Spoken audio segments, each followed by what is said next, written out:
¿Sabías que en Bogotá los casos de maltrato animal aumentaron un 62% en apenas 6 meses y que pese a la ley de castigo a este delito, solo el 1,4% de los procesos terminan en condena?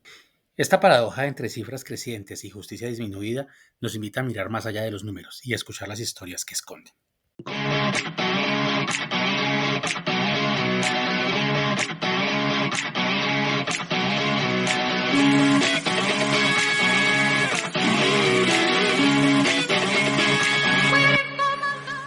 Hoy en Hablemos de Datos vamos a descubrir cómo estas cifras esconden historias sobre el maltrato animal en Colombia y en América Latina. Revisaremos las estadísticas más recientes y analizaremos cómo afectan a nuestra sociedad. Y propondremos caminos para transformar esta cruenta realidad. Recuerda que puedes unirte a nuestra comunidad en WhatsApp para seguir conversando y compartir tus ideas. El link está aquí abajo en la descripción. Este tema que conmueve y alarma, el maltrato animal, es un fenómeno que no solo afecta a nuestros hermanos que no son humanos, sino que revela la salud moral de nosotros como sociedad. Este episodio se centra en la situación del maltrato animal en Colombia durante los últimos años. Hablaremos de las tendencias estadísticas y de leyes como la Ley Ángel y la Ley Lorenzo, de la labor de instituciones como la Policía Ambiental y la Fiscalía General a través del grupo Helma, y pues obviamente también de cómo esos datos se conectan con problemáticas como la violencia de género. También veremos ejemplos de otros países de Latinoamérica para entender el panorama regional y compararlo con nuestro contexto. Este tema realmente es importante porque el trato que damos a nuestros animales refleja cuáles son nuestros valores y tiene repercusiones directas en la seguridad y en el bienestar de la sociedad. Y bueno, debo empezar por contarles que la razón que inspiró este episodio fue la semana pasada un evento que se hizo viral a través de redes sociales y pues se hizo viral en toda Colombia. Se compartió a través de las redes, Facebook lo vi yo, un video en el que un hombre golpeaba de forma cruel a un perro por querer coger un pedazo de carne, al que pues se estima pudo haberle quitado la vida por la brutalidad con la que lo atacó. Este video pues fue compartido en muchas partes, mucha gente lo dejó ver, se volvió viral y claro, esto hizo que las redes generaran mucha presión y ¿quién se enteró? El gobernador de Antioquia. El hecho ocurrió en Antioquia, no lo había mencionado, ofreció una recompensa de 50 millones y pues claro, esta presión que estaba haciendo todo el mundo, ya la oferta de una recompensa porque apareciera, pues obligó al individuo a entregarse a las autoridades. Aquí pues digamos que se siente cierto logro, pero sin embargo sucede lo que nos íbamos a imaginar todos en Colombia. El tipo sale libre después de un par de días por un tecnicismo legal. Y claro, este hecho ha causado indignación en todo el país a ver cómo la ley se está inclinando a favor de unos temas burocráticos y unos tecnicismos, más no a los hechos específicos que fueron el sacrificio de un ser vivo y sintiente. Comencemos con las cifras. Según la información oficial, en 2024 se registraron 1.878 casos de maltrato animal en Colombia. 1.878 animales maltratados, golpeados, asesinados, como lo quieran llamar, pero el número son 1.878 en un año. Eso es un 55% más que lo que sucedió en el año 2023. Si nos restringimos a Bogotá, este incremento fue aún mucho más marcado. ¿Por qué? Porque los casos pasaron de ser 186 en el 2023 a 349 en el 2024, lo que significó un aumento del 87%. Estamos hablando que puede ser que hayan aumentado las denuncias y que los casos invisibles estén empezando a salir a la luz. No lo podemos afirmar todavía. Las autoridades en ese momento, cuando miramos ya el 2025, hablan de un verdadero pico. Dicen que entre enero y julio las denuncias ocurrieron un 62% más en la capital de lo que había sucedido con anterioridad el año pasado. No más en abril hubo un aumento del 300% en comparación con lo que se había visto en abril del año 2023. Y si ampliamos la mirada al tema del abandono, en 2023 se reportaron 11.860 animales abandonados en Bogotá. 11.860 animales, casi 12.000 animales que salieron de sus hogares, que ya dejaron de dormir bajo un techo y empezaron a dormir en la calle. La cifra no se ve tan alarmante hasta que uno la empieza a cruzar y dice, se abandonan en promedio 32 animales diarios. Eso es un aumento del 26% comparado con el año 2022.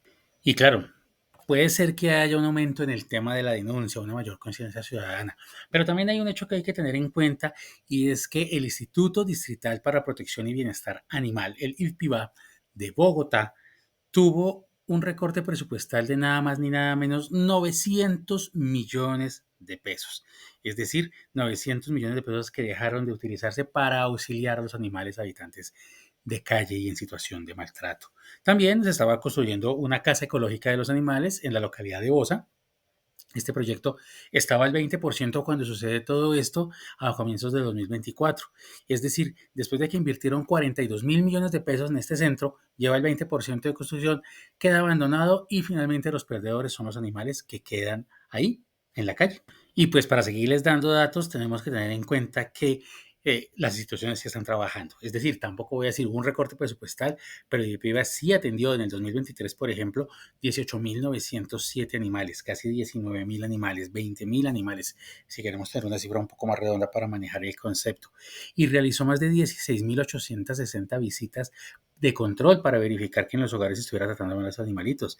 Estas cifras, si las combinamos entre las de abandono y entre las atenciones que están haciendo, vamos a ver que el esfuerzo institucional es bastante grande, tanto como la magnitud misma de este problema. Pasándonos al panorama legal, al tema judicial, pues las estadísticas que encontré tampoco es que ofrezcan un panorama muy agradable, más bien un poco inquietante.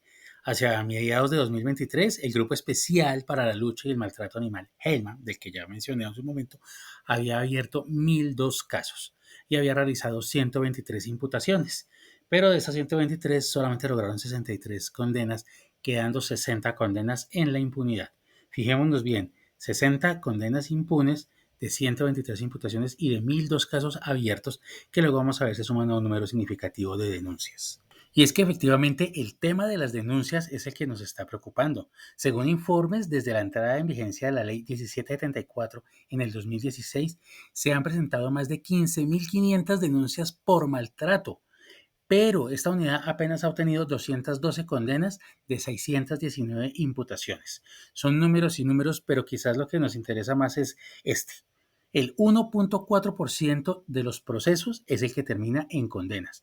O dicho de otra manera, el 98.6% de los procesos y de las denuncias quedan impunes. La paradoja es clarísima.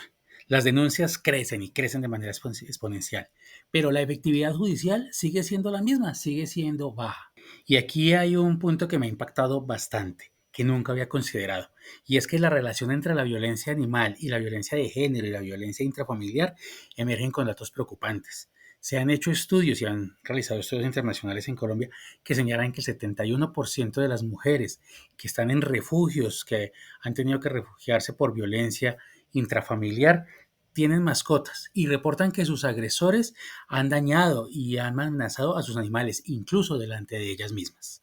En todo caso, debo una disculpa por haber dicho que solamente los agresores eran hombres. No hay una distinción específica ni una tendencia a la violencia que separe directamente a hombres y mujeres en mi análisis. No voy a señalar esos puntos. Lo que sí debo señalar es que en el 87% de los casos que se han presentado de violencia doméstica y de violencias a los animales dentro de un entorno familiar, más o menos entre el 25 y el 54% de las víctimas, pues no abandonan a sus agresores simplemente porque tienen miedo de que sus mascotas sean maltratadas y sufran cuando ellos se vayan, ellos o ellas. Aquí hay un dato bastante interesante que, digamos, cierra todo este círculo de conceptos, y es que el 70% de quienes han maltratado animales ya tienen de por sí otros antecedentes disciplinarios.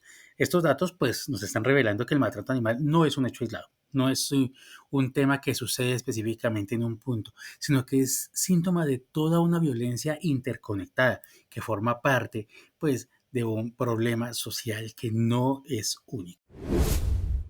Y pues ya pasando del tema de los números y de los datos, hablemos de qué nos dicen estas cifras sobre nuestra sociedad, realmente de qué estamos hablando aquí. Pues hay varias conclusiones que podemos extraer. La primera, que existe una creciente sensibilidad ciudadana. El aumento de denuncias puede reflejar una mayor conciencia y una mayor disposición de los ciudadanos a reportar los casos de maltrato. Sin embargo, y en una contradicción muy extraña, también se muestra un maltrato o bueno, un incremento real en el tema del maltrato y el abandono. que tiene sus justificaciones, obviamente, que se han podido detectar. Una de ellas, la precariedad económica, en la cual pues, muchas personas abandonan sus animales por no poderlos cuidar más. La falta de educación, que es uno de los aspectos críticos que tenemos que considerar. Y la percepción que se tiene de la impunidad ante cualquiera de estos hechos. Maltratar o abandonar un animal no tiene consecuencias legales en un sistema judicial que apenas logra condenar el 1.4% de los agresores. Esto, a todas luces, es un mensaje de permisividad. Y es claro porque esta brecha que existe entre el aumento de números de denuncias y la poca tasa de condenas permite que comportamientos violentos se perpetúen en el tiempo, se hereden incluso de familia, de padres a hijos, y pues que los agresores simplemente no sean apartados de la sociedad. La crisis no solamente tiene que ver con un concepto social, también hay una relación bastante fuerte con lo que vamos a mirar, temas de infraestructura y presupuesto, esa reducción que hablamos de 900 millones de pesos y pues los otros eventos que queden centros sin construir están limitando la capacidad de atender los animales abandonados en la ciudad. Pero involucremos los demás actores, porque aquí existen otros miembros que pueden participar también en todos estos elementos. Y es que esta situación no solamente está afectando a los animales. Imagínense que incrementar la presencia de animales en la calle genera también problemas de salud pública que pueden llegar a impactarnos a todos los que pueden no tener animales. Yo particularmente pues tengo mis 3 bebés adorables, pero a otras personas que sin tener arte ni parte también podrían ser víctimas de esa situación. Y claro, desborda a las organizaciones que tratan de rescatar y poner en adopción a todos aquellos animalitos que son abandonados. Y para rematar, ahora sí es cierto, la tapa de la olla, tenemos la insuficiencia del personal especializado, las faltas de coordinaciones entre la fiscalía, entre la policía y las autoridades territoriales están retrasando esos procesos. Jueces, policías, todos estos miembros públicos no están completamente capacitados en poder identificar completamente las características de la situación de maltrato. Y pues esto dificulta mucho la recolección de pruebas y fomenta sobre todo los procesos de revictimización. Y quizás por todo esto que miramos y que analizamos, creo que esta frase nos da mucho sentido en este momento. Dejar de sancionar el maltrato animal implica ignorar una señal temprana de conductas violentas muchísimo más graves. El maltrato o la forma en la que tratamos a nuestros animales es el primer reflejo de cómo nos tratamos nosotros mismos y hasta dónde somos capaces de ir. Vale la pena, sin embargo, aclarar que esta no es una problemática aislada o propia de Colombia. Si nos comparamos con otros países latinoamericanos, vemos que la tendencia es similar. Este no es un problema solamente nuestro. En México, por ejemplo, la organización Animal Heroes reportó en el 2024 más o menos unos 18.000 denuncias de maltrato animal, bastante parecidas a las cifras que tenemos en Colombia. Lo triste es que las cifras de condena por estos delitos son también similares. Por otro lado, Argentina tiene allá pues un Instituto Nacional de Estadística, el DANE argentino, por decirlo de alguna manera, reporta que casi 70.000 animales fueron abandonados en el 2023 a su suerte. Esto es una cifra alarmante. Pensemos en 70.000 animalitos sufriendo, poco más de 200 animalitos diarios. Sin embargo, también hay logros positivos que son también parte de la tendencia regional. Brasil, por ejemplo, a su vez endureció en el 2020 sus leyes, con penas de hasta 5 años por el maltrato de perros y gatos. Estos datos muestran que la problemática no es solamente de Colombia, es un tema de la región y que la lucha por la protección animal también está atravesando todo el continente. A propósito, le recuerdo que en nuestro grupo de WhatsApp y en nuestro LinkedIn hemos colocado una encuesta sobre este tema para conocer su opinión. Participar nos ayuda a entender cómo percibe la comunidad estas cifras y qué acciones estaría dispuesta a realizar. Si aún no formas parte, puedes unirte mediante los enlaces que tenemos acá en la descripción. Y claro, en este tercer segmento siempre nos preguntamos qué podemos hacer para revertir estas tendencias. Yo creo que aquí hay algunas reflexiones que vale la pena tener en cuenta. La primera es, toca aplicar las leyes con más rigor. La ley 1774, la ley Ángel, la ley Lorenzo, permiten penas de prisión con más de 4 años y multas millonarias. Pero pues para que sean efectivas es necesario que los fiscales, los jueces, los policías cuenten con formación especializada en maltrato animal, que se agilicen las investigaciones y que las condenas efectivamente se cumplan.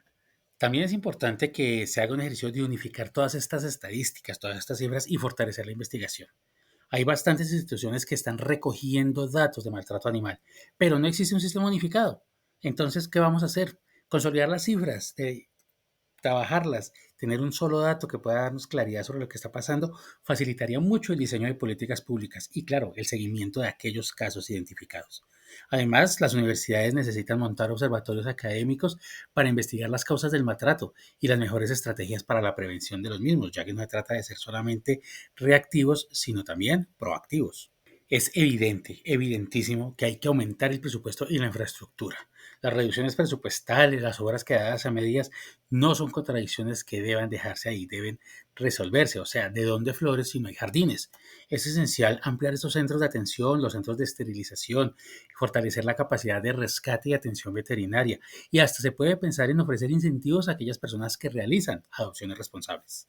Y uno de los logros que quizás más me satisfacen, que me ha hecho sentir muy bien en medio de todo este caos, en medio de todos estos elementos, es que ya se empezó a dictar una materia sobre buen trato animal y qué es el maltrato animal. ¿Por qué? Porque una de las acciones importantes es educar y sensibilizar a todas las personas en el manejo. La prevención empieza en la educación. Entonces, afortunadamente ahora los programas escolares tienen actividades sobre bienestar animal. También he visto campañas en medios, en redes sociales y hasta en formaciones comunitarias. Todo esto nos hace cambiar la percepción de que los animales son objetos y más bien son seres sintientes. Pueden promover la empatía que debemos tener. La educación no debe quedarse solamente aquí, también debe llegar a los adultos y a los adultos mayores, pues muchos de los casos de maltrato no provienen de los niños, sino de hogares donde los padres están transmitiendo ese círculo de violencia de padre a hijo en una cadena sin fin. Y quizás uno de los aspectos que enmarqué hace un momento y que me parece vale la pena resaltar es que se debe apoyar a las víctimas de violencia de género, ya que pues, si existe una violencia o existe un vínculo entre la violencia contra los animales y la violencia intrafamiliar, es crucial que los refugios para víctimas de violencia intrafamiliar permitan incluir programas que puedan acoger a sus animalitos también. Ahora son parte de la familia. Así las personas no tienen que elegir entre su seguridad personal y la de sus mascotas. También se requieren pues protocolos de protección en las rutas de atención y también en las de violencia de género para identificar cómo una se está interrelacionando con la otra. Pero estas actividades no son solamente responsabilidad del gobierno o de las entidades gubernamentales, ni de las personas que abandonan. Nosotros también tenemos que participar, tenemos que hacer esa participación ciudadana con las herramientas que nos han entregado, realizar denuncias tempranas. Aquí, en el caso de Bogotá, se demuestra que las denuncias son fundamentales y miren cómo lo vimos con este evento de participación en redes sociales que presionó a alguien hasta entregarse para que estos problemas sean visibles y se puedan activar todas esas rutas de atención. Se deben fortalecer canales. En Bogotá, como digo, tenemos la línea 123 para ello y garantizar también que la ciudadanía reciba una respuesta efectiva de cada una de sus denuncias. Como se dan cuenta, hay mucho que se puede hacer y también podemos considerar la tecnología como una aliada en todo este proceso de transformación.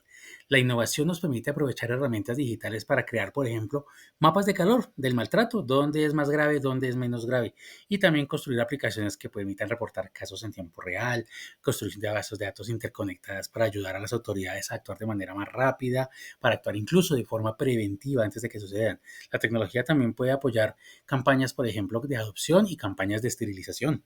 Todas estas propuestas y todas estas acciones requieren, por un lado, una voluntad política fuerte, pero también un compromiso ciudadano. No basta con leyes en el papel. Necesitamos transformar la cultura y la institucionalidad para proteger a quienes no tienen voz.